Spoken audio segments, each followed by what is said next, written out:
Welcome back to another video, guys. Today we're going to service a Yamaha lower unit. We're going to change the impeller and the vertical drive shaft seals. Enjoy the video, and I hope this helps you out. When you go to do your lower unit, you want to tilt it up like this. There's one drain plug here, one drain plug there, and there's four 12mm bolts to the water pump housing. You take this water pump housing off. I've got two O-rings in here. There's one here and then one that goes around here. Make sure both of those are in there and they're set properly. It is easier to leave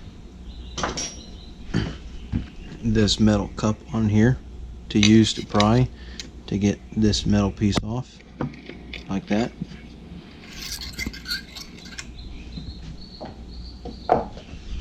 And then you can pull this housing off.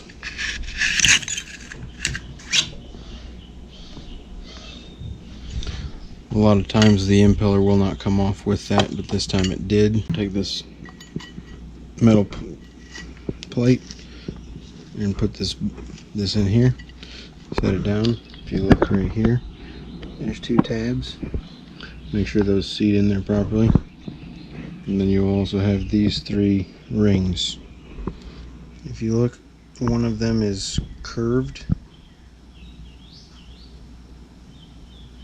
You want to make sure the curved one is in between the two flat ones. And then this plastic cup goes on top of there. Metal cup goes on top like that. This woodruff key right here, a lot of times it will not come off. So you're going to want to take a chisel with a really fine point and get it in there like this, and you'll hammer it.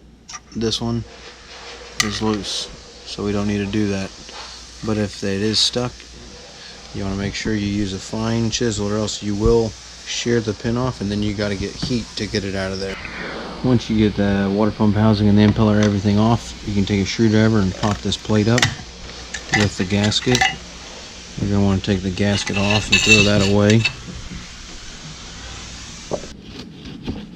Be able to scrape this gasket off of here.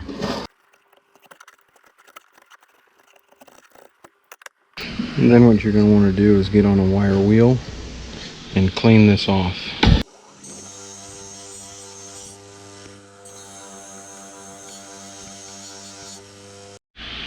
And here you have your drive shaft seals. There's a top seal cover, so when you pull that up, you're going to want to inspect it. And if it's got buildup like this, or if it's split at all, if you can take your finger like this and roll it over, then you want to throw it away and get a new one like that. If you can do that, you need to put a new one on. When you look in here at these drive shaft seals, if you can see the spring is rusted and broken. If it has any rust on it at all, it's the spring that fails, and you don't do your water pumps as often. You want to replace these seals because they will leak, and once the water gets in the lower unit, you can blow it up. These four bolts are 12mm on an OEM Yamaha. On an SCI, they are 1/2 inch. When you go to take this out, the best way is to get two big screwdrivers on each side of it. Once you get your two screwdrivers on both sides, you want to pry down on both of them to get to release. Moving on, to get these seals out, you're going to want to take another big screwdriver, get the tip under like that. Do not put it too far, because you can scratch this housing with this in a vise. You apply pressure, and sometimes they are, and they're good.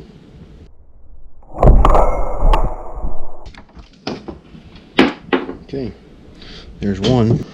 Now that we've got one out, let's get the other one. Same thing. You want to put it in there and just back it up just a hair, so that way you're not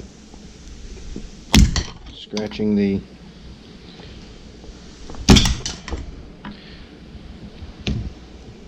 housing carrier. That's how you get both the seals out. You want to make sure you clean this real good. You're going to want to take a razor blade like this and just scrape around it.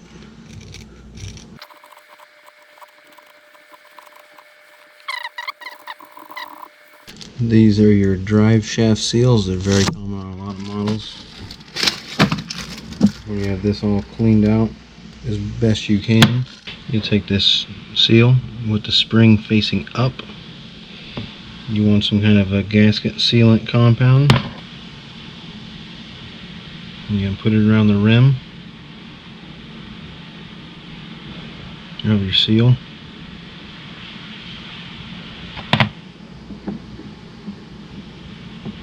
Set it down in there, get it started. Then a 1 1/4 socket works really good.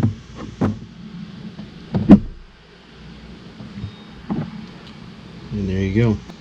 Just get the sealant around the outside rim, set it down on there, get it set, take your socket, press it down.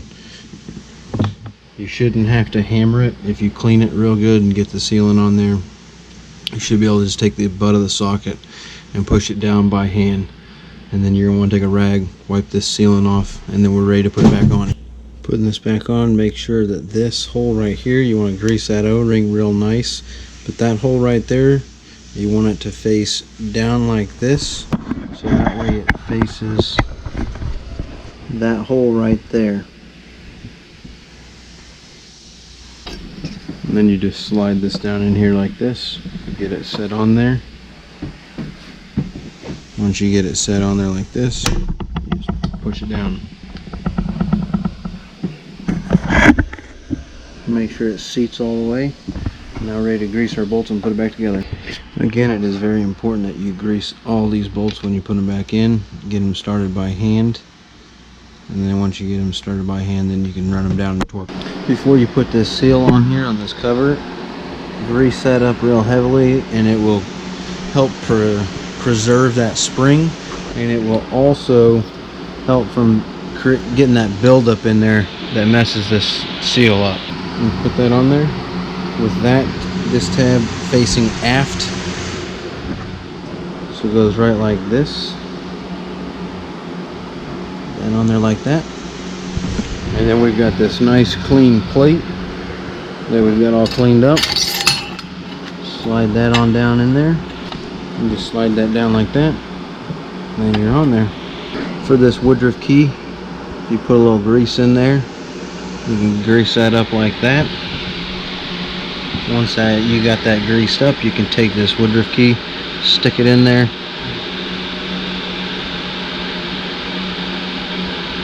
and that'll hold that key in there, so whenever you put the impeller, it'll slide over. If you look at that right there, that little bump, that lets you know what vein your woodruff key goes on. See that little mark there?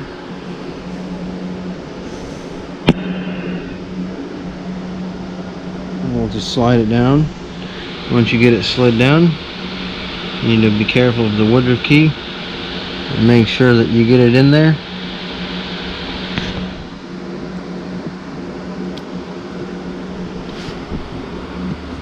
Making sure that your woodruff key stays in there, you slide it down. With the impeller on there, we could put our 3 rings on there. Remember that the wavy washer goes in the middle of the 2 flat washers. Before you put your plastic one on there, I like to put some grease on there. And then you just slide your plastic one down there and it'll fit in that groove like that. Before you put the metal one on there, I like to grease this up too. It helps it slide down on there. And you can take this and push that down like that. And then once you push it down, you're going to want to take a hammer or something and just tap it down. Okay, now we're going to push down on this housing and turn clockwise with the drive shaft.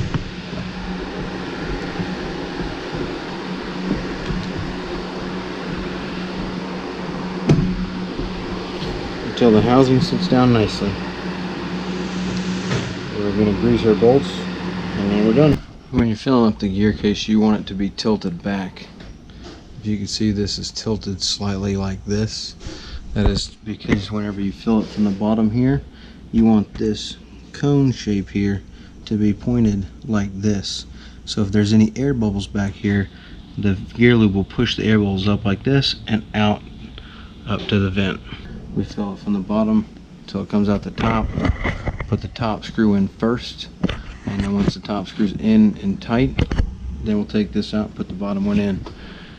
Get your 2 screws ready, new gaskets on there. Make sure that the old gaskets are out and any little piece of the old gasket isn't in there or on the bolt. Now that the gear case is full of lube, you want to make sure before putting it on, you grease all these pins, your shift shaft, your drive shaft, your pin, and your gaskets, rubber seals. Grease everything so that way you can take it off in 2 years or 100 hours, 300 hours, whatever you do your intervals at. Alright guys, that's going to conclude our lower unit service. I hope this was helpful. If it was, please don't forget to like it and subscribe for more videos, and we'll see you on the next one.